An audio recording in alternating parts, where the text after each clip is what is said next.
হাসিনা কান্না করতে করতে বলতেছে যে আমার বাবার বাড়িটা যেটা আমরা 32 নম্বরে আমরা দিয়ে দিয়েছিলাম, সেটাকে জাদুঘর করেছিলাম, সেটাকে পর্যন্ত ধুলায় মিশিয়ে দেওয়া হলো। কেন? কি আমার অপরাধ? অপরাধ আপনি এটাই তো এখনো বুঝতে পারছেন না হাসিনা। আপনার কি অপরাধ? আপনি একটা জাতিকে ধ্বংস করবার চক্রান্ত করেছেন। আপনি একটা জাতির অধিকারকে ধ্বংস করেছেন, স্বাধীনতা ধ্বংস করবার চেষ্টা করেছেন। আপনি দেশকে বিক্রি করে দিয়েছেন অন্যদের কাছে।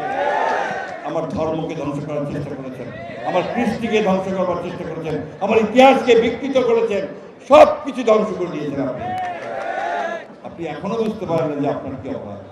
আপনার কপাল ভালো, ভাগ্য ভালো যে আপনাকে যারাই হোক সেই হেলিকপ্টারে করে পাচার করে দিয়েছে, তা না হলে আপনাকে খুঁজে পাওয়া যেত না। তারা পরিষ্কার করে হাসিনাকে বলে দিয়েছিল যে আপনার সামনে দুইটা অপশন আছে, দুইটা বিকল্প আছে। একটা হচ্ছে যে যান নিয়ে কেটে পারেন, আর তাহলে এই গণভবনের মধ্যে আপনাকে পাবলিক কি করবে আমরা বলতে পারবো। সেদিন লাখো লাখো মানুষ যখন চতুর্দিক থেকে আপনার সেই গণভবন থেকে ছুটে গিয়েছিল, তখন কিন্তু হাসিনা পালিয়ে তার জীবন রক্ষা করেছে। তার দলের দিকেও তাকায় নাই, দেশের দিকেও তাকায় নাই, মানুষের দিকেও তাকায় নাই। আবার ভারতবর্ষে গিয়ে আমাদের বিরুদ্ধে চক্রান্ত শুরু করেছে। প্রতিদিন আমেরিকানদের বলে তোমরা এখনো পারো না, তোমরা মারো, কাটো, জ্বালায় দাও, এই সমস্ত কথাবার্তা বলতে থাকে, তাই না? আমাদের একটু আসে, কোথায় গেল সব? কোথায় পড়াইলো সব? কোথায়? বন্ধুগণ, এইভাবেই পালাতে হয়।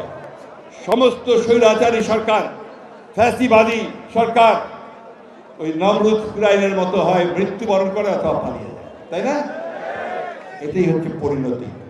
তাই আজকে বলতে চাই খুব পরিষ্কার করে যে আজকে ছাত্র জনতার আন্দোলনের মধ্য দিয়ে যে গণবিস্ফোরণ হয়েছে, সেই বিস্ফোরণের মধ্য দিয়ে যে সরকার আজকে এসে বসেছে, আমরা এই দেশের জনগণই তাকে আমরা ক্ষমতায় বসিয়েছি।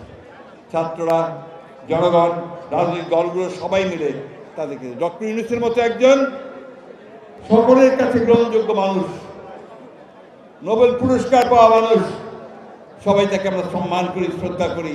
তার নেতৃত্বে একটা সরকার গঠন করা হয়েছে। আমাদের প্রত্যাশা, আমাদের অনেক প্রত্যাশা ছিল যে এই সরকার খুব দ্রুত যে সংস্কারগুলো করা প্রয়োজন সেই সংস্কারগুলো করে অতি দ্রুত জনগণের ক্ষমতা জনগণের হাতে ফিরিয়ে দেবে, তাই না? নির্বাচনের মাধ্যমে আমাদের সরকার আমরা নির্বাচন করতে চাই। বন্ধুগণ, নতুন খেলা শুরু হয়েছে, নতুন খেলা। সেই খেলা কি? কিছু কিছু দল বলছে, কিছু কিছু মানুষ বলছে যে জাতীয় সংসদ নির্বাচনের আগে স্থানীয় সরকারের নির্বাচন হতে হবে, অর্থাৎ ইউপি নির্বাচন, পৌরসভা নির্বাচন আর ওই উপজেলা নির্বাচনটা আগে হতে হবে।